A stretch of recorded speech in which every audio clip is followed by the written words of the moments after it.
Assalamualaikum warahmatullahi wabarakatuh. Saya Lili Pujarayu, SHMSI, pengampu mata kuliah Sistem Administrasi Negara. Dalam hal ini akan menyampaikan RPS untuk tujuan pernyataan diri dosen unjuk kerja Tridharma Perguruan Tinggi atau yang disebut dengan PDD UKT-PT. Adapun maksud dari mata kuliah ini, CPL-nya adalah 1. Menerapkan etika akademik. Yang kedua, menunjukkan pengetahuan administrasi publik sebagai bagian dari ilmu sosial dalam konteks pembangunan benua maritim. Yang ketiga, menunjukkan pemahaman tentang elemen, prinsip dan fungsi administrasi publik untuk mendukung kegiatan dalam kebijakan publik dan manajemen publik. Adapun CPMK-nya, 1. Memahami tata tertib pembelajaran. Yang kedua, pendekatan teori sistem dan hubungan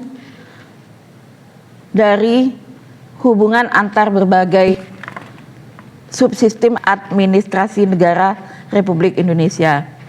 3. Memahami dan menjelaskan lingkungan strategis baik eksternal maupun internal. Memahami konsep kedaulatan negara, memahami konsep kekuasaan dan kelembagaan negara, dan memahami kebijakan desentralisasi dan sistem pemerintahan daerah, serta memahami berbagai isu mutakhir mengenai administrasi dan manajemen pemerintahan bagi mahasiswa. Adapun sub CPMK-nya, yang ke-1 adalah memahami pendekatan teori sistem dan hubungan antar berbagai subsistem administrasi negara.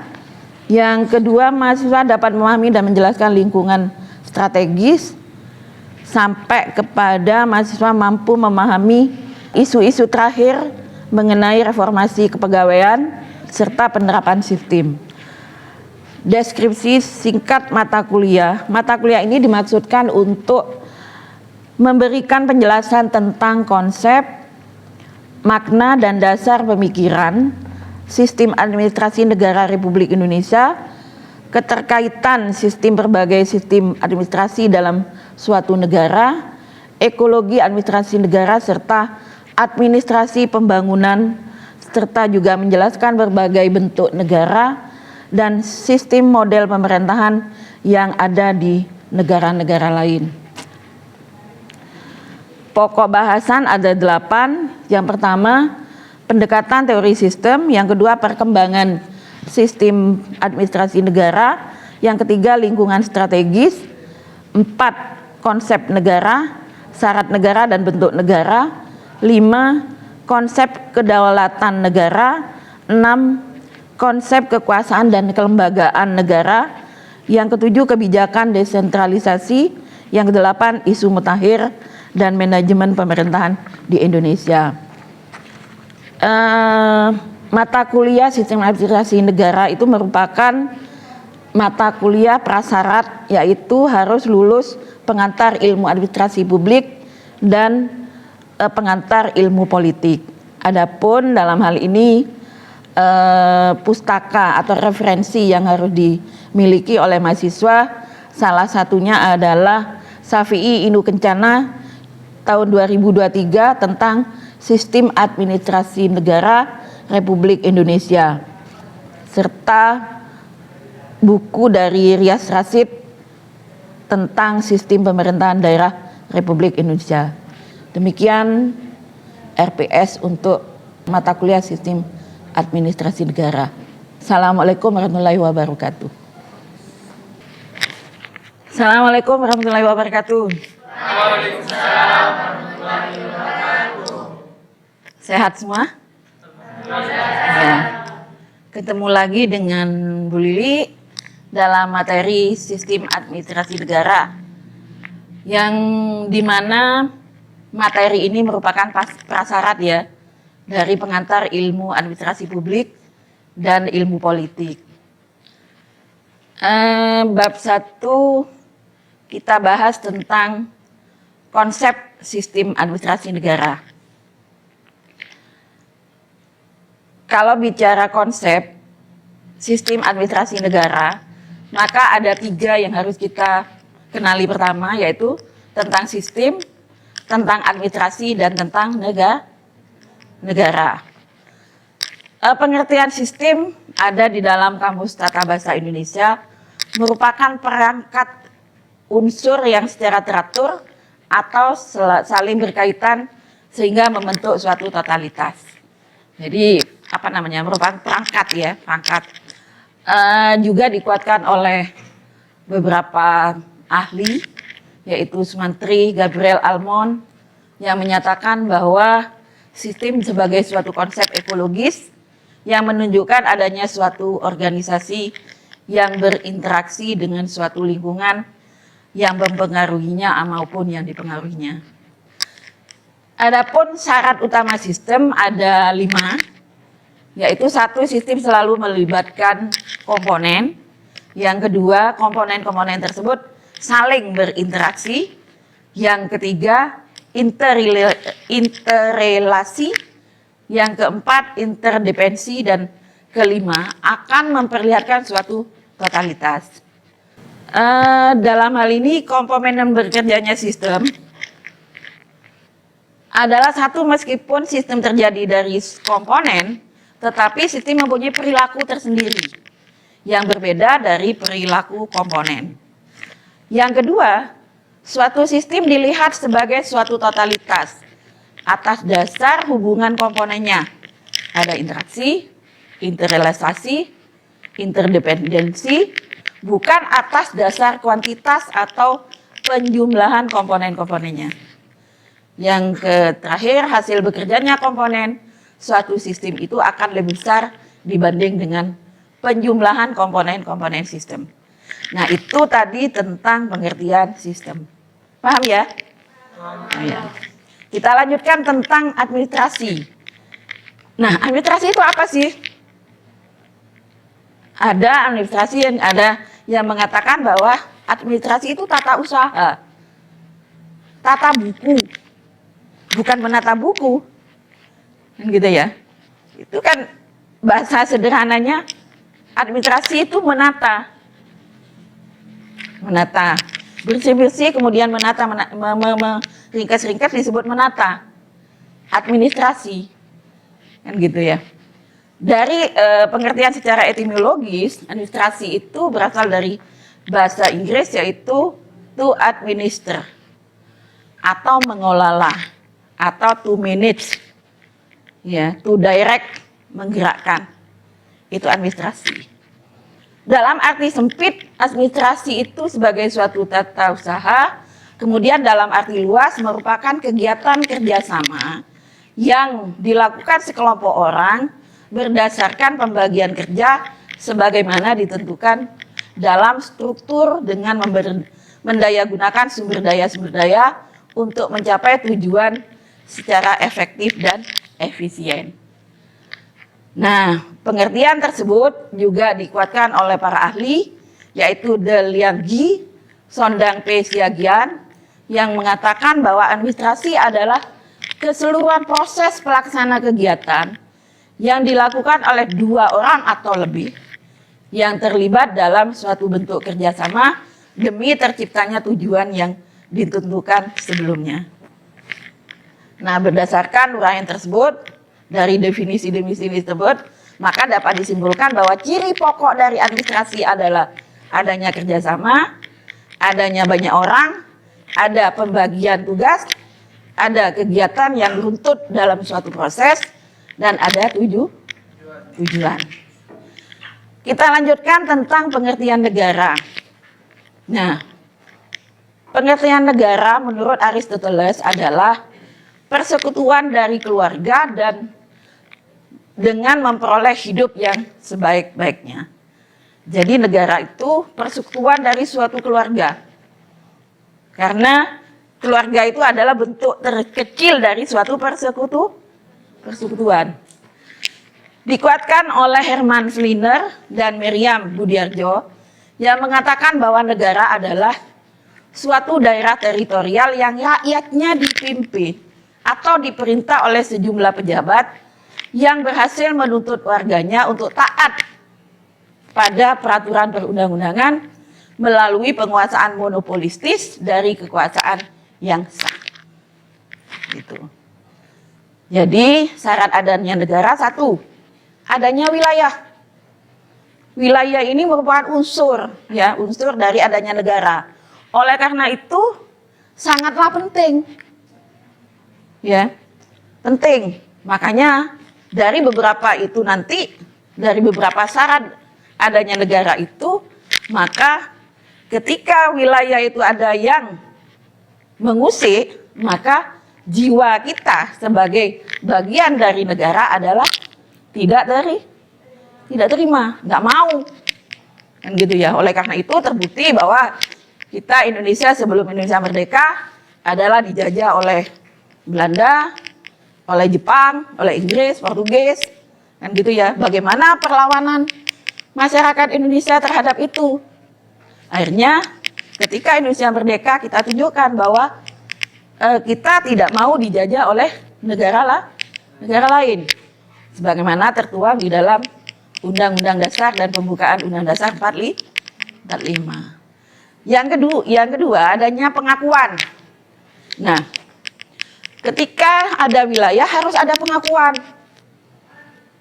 Ya, salah satu. Kemudian nantinya dari pengakuan itu akan kita masuk dalam suatu perserikatan dunia yang ini terkenal dengan Persatuan Bangsa-Bangsa. Itu bentuk pengakuan. Ya. Bagaimana Soekarno dulu memperjuangkan Indonesia harus masuk menjadi anggota PBB. Tujuannya apa? Mendapatkan pengakuan secara dunia atau internasional. Yang ketiga adanya pemerintahan. Nah, kita terbukti bahwa sejak Indonesia merdeka kita mengalami beberapa pemerintahan yang menunjukkan bahwa pemerintahan itu penting dalam suatu negara. Ya. Kemudian yang keempat adanya rakyat. Nah, rakyat itu adalah kita. Ada rakyat yang secara warga negara Indonesia, warga negara lain, atau penduduk Indonesia dan lain sebagainya, di mana sekarang sudah tertuang di dalam administrasi kependudukan. Nah, itu konsep dari administrasi negara, sistem administrasi negara ketika dijadikan satu, merupakan konsep, ya, merupakan elemen ya yang harus digabungkan menjadi satu, menjadi sistem administrasi negara. Lalu kemudian apa pengertian administrasi negara? Administrasi negara pada hakikatnya merupakan suatu sistem. Nah, balik lagi. Kalau kita tadi mengguliti satu persatu tentang apa itu sistem, apa itu administrasi dan apa itu negara, maka kalau administrasi negara itu pada hakikatnya merupakan suatu sistem itu. Suatu sistem. Sistem pada hakikatnya adalah suatu totalitas yang terdiri dari subsistem dengan atribut yang satu sama lainnya saling berkaitan, saling berketergantungan, saling berinteraksi, saling mempengaruhi, sehingga seluruhnya merupakan suatu kebulatan yang utuh serta mempunyai peranan dan tujuan tertentu. Administrasi negara, administrasi sebagai suatu sistem, sifatnya ada 5, yaitu abstrak, buatan manusia, terbuka, hidup, dan kompleks. Ya.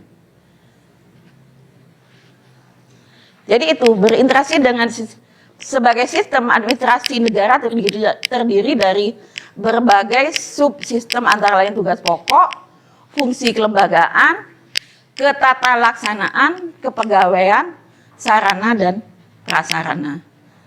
Berinteraksi dengan sistem lain seperti sistem politik, ya, sistem ekonomi, sistem budaya, sistem agama. Berinteraksinya lagi dengan ekosistem seperti geografi, demografi, kekayaan alam, ya, semuanya. Jadi semua itu merupakan satu sistem administrasi negara. Konsep sistem administrasi negara secara singkat, sistem administrasi negara itu disebut dengan SANI atau SANRI, ya. Sistem Administrasi Negara Republik Indonesia, SANRI, atau SANI, Sistem Administrasi Negara Indonesia. Jadi SANI sama SANRI itu bukan cewek dan cowok, gitu ya. Tapi SANI dan SANRI itu istilah dalam konsep sistem administrasi negara. Sistem administrasi negara Republik Indonesia berdasarkan sistem pemerintahan negara harus merupakan penjabaran dan pengalaman nilai-nilai Pancasila dan Undang-Undang Dasar 45. Kan gitu ya. Penjabaran dan pengamalan Pancasila dan Undang-Undang Dasar 45 dalam keseluruhan penyelenggaraan tugas umum pemerintah dan pembangunan dalam rangka mewujudkan masyarakat adil dan makmur. Dalam pengoperasionalnya, SANRI berlandaskan GBHN dan berbagai kebijakan lainnya. Tapi mengingat sistem administrasi negara adalah suatu sistem maka penanganan masalah serta pengembangan konsep SANRI harus dilakukan melalui pendekatan sistem yang bersifat konferensif dan terpadu, ya.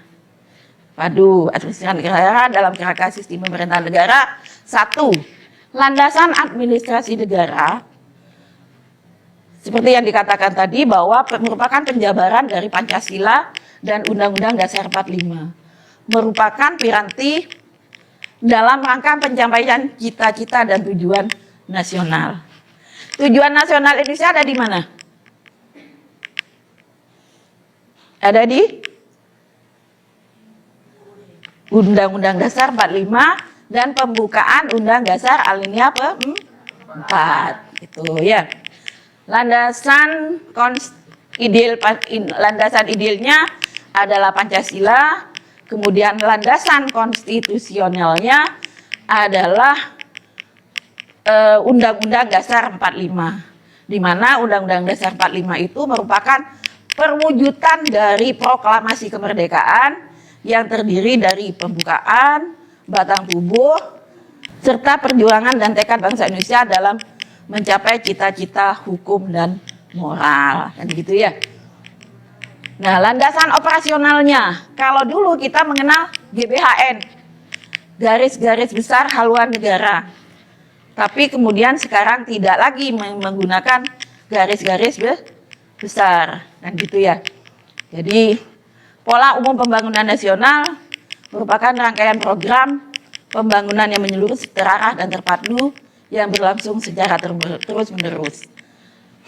Jadi itu yang kita bisa sampaikan tentang sistem administrasi negara. Ada yang ditanyakan? Ya. Siapa Mas namanya? Nama saya. Ya. Pertanyaannya yaitu apa bedanya sistem administrasi negara di era Orde Baru dengan Orde Lama? Orde Lama? Ya. Orde Lama ya? Ya. Kalau sistem administrasi negara, kita mengacu kepada ini ya. Pada zaman era Soekarno, negara kita adalah negara parlementer ya, sistem parlementer, di mana di situ juga menggunakan banyak parpol di dalamnya yang tergabung di dalam DPR RI, MPR RS ya, MPRS, yang kemudian sifatnya itu banyak yang maunya di kedaulatan rakyat, maunya di kedaulatan rakyat, tapi salah arah kemudian ada susupan dari PKI yang wong cilik maksudnya. Jadi ininya kepada wong cilik, ada ya pada petani dan lain sebagainya kalau zaman itu. Kemudian salah arah kemudian disusup oleh PKI. Maka buyarlah ini karena Soekarno kemudian mereshuffle kabinetnya dengan orang-orang yang tidak dia kehendaki. Kemudian pada zaman Orde Baru beda lagi. Ya, Soeharto kemudian dalam perjalanannya menjadi sistem yang diktator. Karena apa? Semua ditutup. Akses untuk berserikat sebagaimana yang ada di dalam Undang-Undang Dasar, semuanya ditutup. Pers ditutup, kebebasan pers, ya, kebebasan berserikat. Kemudian ini semua kan berdasarkan pada sistem presiden, sistem presidensial. Jadi bedanya itu adalah kalau di era Orde Baru lebih tertutup, tapi masyarakat diem, pembangunan berjalan. Karena apa? Apa yang dihadapi oleh negara tidak bocor kepada masyarakat. Masyarakat ya tenang aja dengan pekerjaannya sehari-hari, sehingga tidak tahu bahwa negara itu ada apa dan lain sebagainya. Seperti itu. Nah, dibandingkan dengan era reformasi tahun 98-99, ketika kemudian era itu merupakan era reform, ya, revolusi nasional yang dikomandani oleh para mahasiswa pada waktu itu, merubah sistem yang dilakukan, sistem administrasi negara yang dilakukan oleh Orde Baru, kemudian dilakukan secara kebebasan. Kemudian muncul undang-undang pemerintah daerah, ya, Otoda, itu adalah dari hasil reformasi. Ada undang-undang lain lagi, perlindungan konsumen, perlindungan anak, perlindungan perempuan, itu merupakan bagian dari sistem negara era reformasi. Hak asasi manusia, Undang-Undang 8. Jadi itu yang menginginkan. Akhirnya apa? Ada ketidaksiapan juga dari masyarakat ketika dirubah sistem administrasi negaranya dengan kebebasan yang begitu banyak muncul. Persoalan di daerah bisa langsung diakses di pusat, persoalan pusat bisa langsung diakses oleh daerah, kan gitu. Jadi namanya apa? Viral, ya, diviralkan, kan gitu ya, diviralkan. Kalau dulu jangan seperti itu. Kalau ada persoalan, wah, tidak bisa memberikan pendapat secara terbuka dan kemudian memberikan masukan secara bebas, ya. Tapi sekarang semuanya ada kebebasan pers, kan gitu ya. Itu merupakan bagian dari sistem administrasi negara di era reformasi. Begitu, Mas, ya? Ya. Ada lagi? Ya. Apa yang dimaksud dengan repelita dan RPJ? Oh ya. Ya, repelita itu merupakan pengejawantahan, ya, atau penuangan dari garis-garis besar haluan negara yang dulu dilakukan oleh Orde Baru.